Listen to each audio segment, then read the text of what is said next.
Amigos, ¿cómo están? Bueno, se viene el Mundial. La pregunta es muy clara y tiene que ver con las posibilidades de la selección. ¿Qué sería un fracaso? ¿Qué sería un buen Mundial? ¿Y qué sería un excelente Mundial para nuestra selección?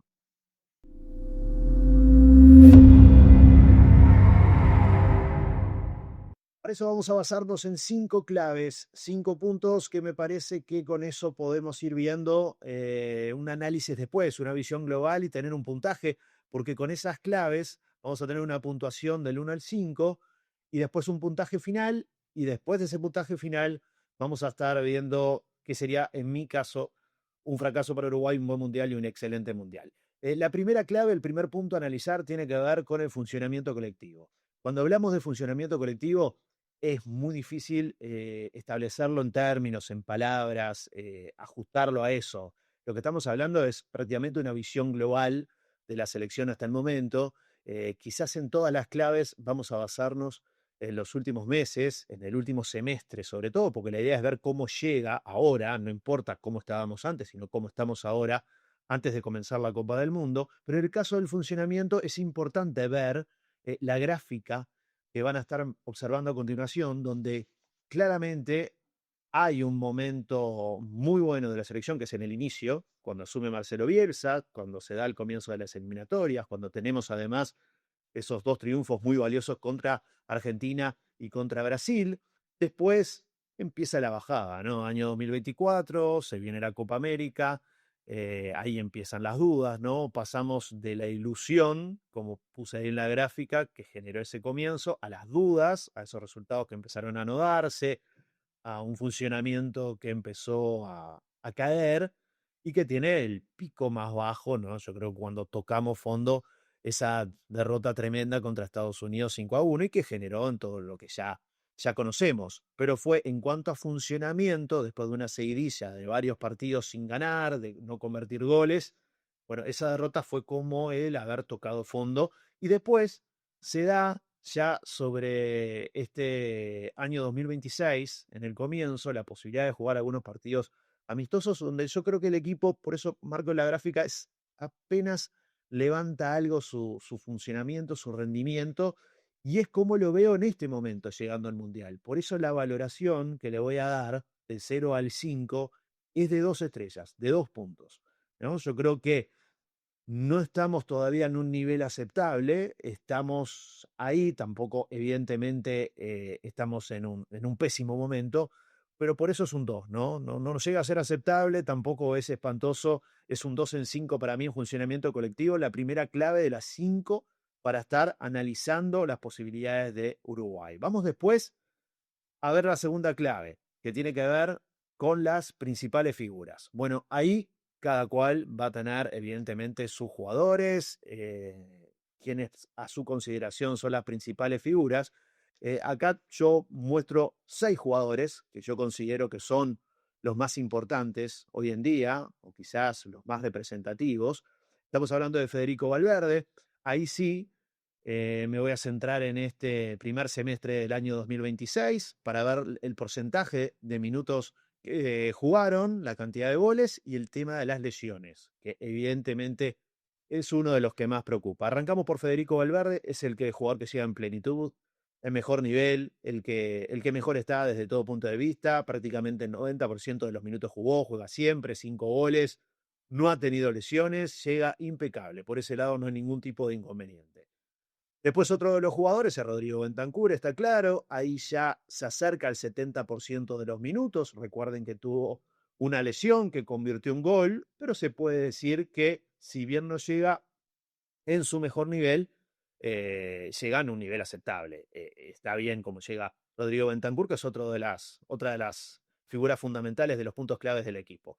Bueno, después empezamos con algunos de los jugadores que ya generan más dudas y que son figuras en esta selección. Hablamos, por ejemplo, de Ronald Araujo, jugó un poco más de los minutos que tuvo para hacerlo en este primer semestre, convirtió 3 goles, pero lo más importante es el tema de las lesiones. Lo que ustedes ya saben, el momento en el que llega ahora, complicado, con lo justo, sin la posibilidad seguramente de estar debutando y ver en qué momento va a estar pronto para estar jugando con la selección. Tuvo 2 lesiones hasta el momento en lo que va de este semestre y evidentemente es una de las principales dudas que tenemos. El otro es Josema Jiménez, una situación similar, ha jugado menos de la mitad o prácticamente la mitad de los minutos que tenían por jugar en este semestre y se encontró también con las lesiones, ¿no? Es otro de los jugadores que llega con ese problema a esta Copa del Mundo. Bueno, otro es Darwin Núñez prácticamente sin actividad, jugando muy poco en el fútbol de Arabia Saudita, convirtiendo algunos goles, pero la principal duda viene justamente por ese lado, ¿no? De la inactividad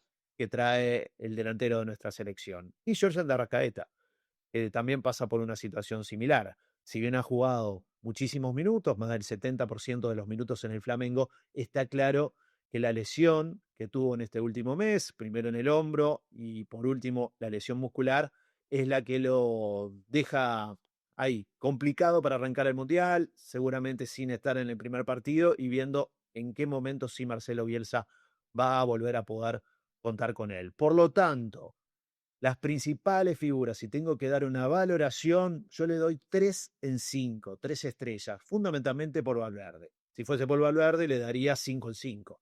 Y si hacemos un promedio entre los otros jugadores, algunos que llegan en 2 y otros en 3, yo me quedo con un 3 en 5 en principales figuras. Vamos a otra de las claves, el nivel defensivo. Bueno, ahí hay varios temas para estar analizando y por eso en la placa vamos a centrarnos en los que fueron los últimos 10 partidos, ¿no? Me parece que está bueno ver este último tramo de la selección. Igual repasando los últimos 10, también nos tenemos que ir al año 2025. En esos 10 partidos Uruguay recibió 9 goles, es un promedio prácticamente, está claro, de un gol partido. Sin embargo, de los 10 partidos, en 7 no nos convirtieron. Fue el 70% de los partidos sin recibir goles. Y el tipo de goles también que recibimos. 5 de ellos de pelota quieta y 4 de jugadas en general, de campo.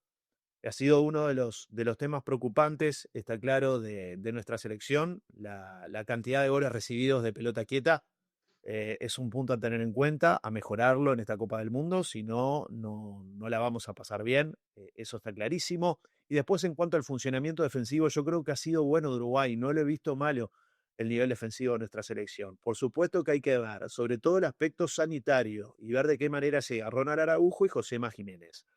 Sin Ronald Araujo, igual esta selección jugó varios partidos y no tuvo inconvenientes defensivos. No fue una selección que lo haya extrañado a Araujo. Creo que tiene variantes como para poder suplantarlo. Bueno, está Matías Olivera, está Sebastián Cáceres, está Gastón Bueno. Hay posibilidades.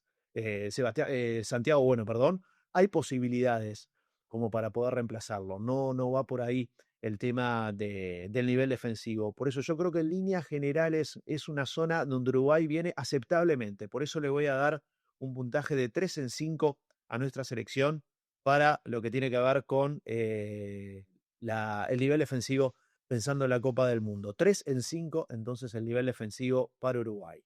Vamos a pasar al nivel del mediocampo.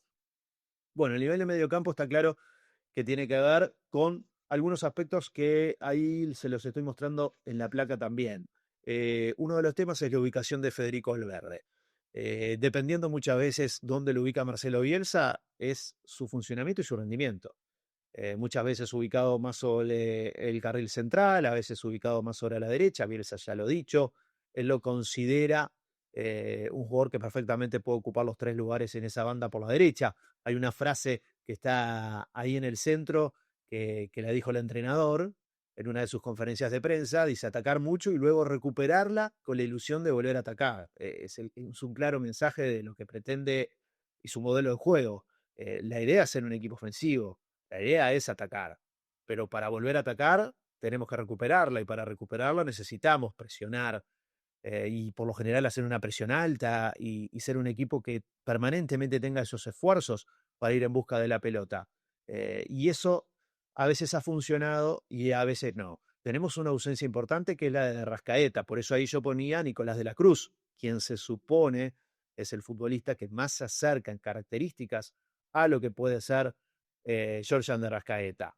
Hay que ver cómo está Nicolás de la Cruz. Es otro de los jugadores que no llega tampoco en un gran rendimiento ni tampoco teniendo mucho rodaje, también con problemas de lesiones. Entonces, dependiendo de la formación de la mitad de la cancha, es también el fútbol y lo que pretendemos de la selección para que pueda estar consiguiendo en esta Copa del Mundo. Así que yo esos 4 puntos en los que me basé para tener un puntaje de 4. Yo le voy a dar 4 en 5 al mediocampo. Pienso que más allá de estos inconvenientes que mencionaba con respecto al tema de Arrascaeta, la ubicación de Valverde, el tema de la presión tras pérdida, yo creo que es una selección que sigue teniendo como el punto más fuerte esa zona, ¿no? Con Bentancur, con Valverde, hasta incluso Ugarte, por más que no se ha terminado en su mejor nivel en estos últimos partidos, le doy 4 en 5 al mediocampo.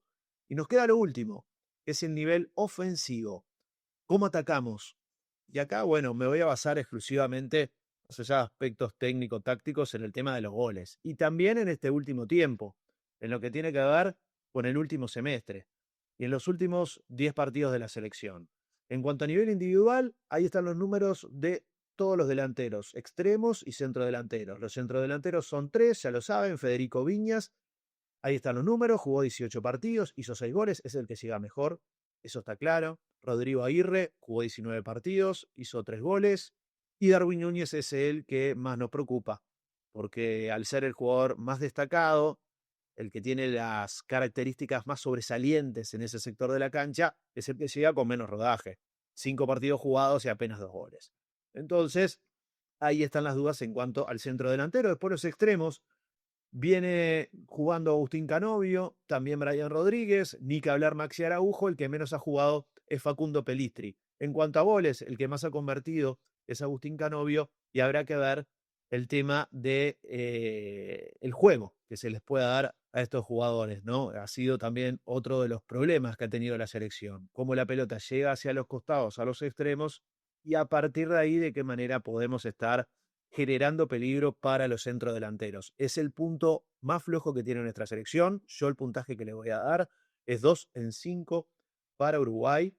Creo que más allá de los números a nivel individual, también repasando lo que tiene que ver con los números colectivos de la selección de los últimos 10 partidos, convertimos 10 goles, es un gol por partido, estuvimos 5 partidos sin hacer goles, estamos contando todos los partidos amistosos oficiales, los últimos 10 de Uruguay, donde aparecieron como goleadores, bueno, Jorge Arrascaeta, con 3 goles es el máximo goleador en estos últimos 10 partidos, Rodrigo Aguirre es el que le sigue con 2 y después varios con 1. 15 goles en los últimos 19 partidos, quería destacar ese dato. Después de haberse jugado la Copa América, jugamos 19 partidos y convertimos 15 goles. Estamos hablando de que es un rubro que nos cuesta muchísimo. Y ojalá que pueda destaparse en la Copa del Mundo. Por eso, ¿cómo llegamos al Mundial en materia ofensiva, a nivel ofensivo? Yo le doy un puntaje de 2 en 5. Ahí estaríamos terminando las 5 claves para estar definiendo después qué sería un buen Mundial, un fracaso y un excelente Mundial para Uruguay. Ahí están viendo en la placa cómo quedaron todos los puntajes. En funcionamiento colectivo 2 de 5, en principales figuras 3 de 5, en nivel defensivo 3 de 5, nivel del medio campo 4 de 5 y nivel ofensivo 2 de 5. Es un total de 14 puntos en 25. A partir de este puntaje, bueno, para mí un fracaso es que Uruguay quede eliminado en la primera ronda. Eso está clarísimo y yo creo que eso vamos a compartirlo todos. Un buen mundial por Uruguay es llegar a octavos de final. Eso sería para mí un buen mundial para la selección y un excelente mundial es de cuartos de final en adelante, ¿no? Ya si Uruguay llega a esa instancia de definición de acuerdo a este análisis que hicimos de determinadas características del equipo y yo creo que sería un excelente mundial para nuestra selección. Ser campeones del mundo ya directamente no creo que no tiene categoría. Sería más allá de cualquiera de estas categorías que estuvimos definiendo. Sería ya más milagroso que otra cosa, pero ojalá se pueda estar dando. Quiero que me den su opinión. Hagan este mismo trabajo de analizar cada una de estas claves, qué puntaje les da. Y a partir de ese puntaje, ¿cómo sería esa categorización de la selección? ¿Qué sería un fracaso, un buen mundial y un excelente mundial para nuestra selección? Recuerden de suscribirse al canal, de darle like, por favor, a los videos y de esa manera pueden estar ayudándome para poder seguir elaborando y creciendo en este canal para hablar de fútbol y muchísimas cosas.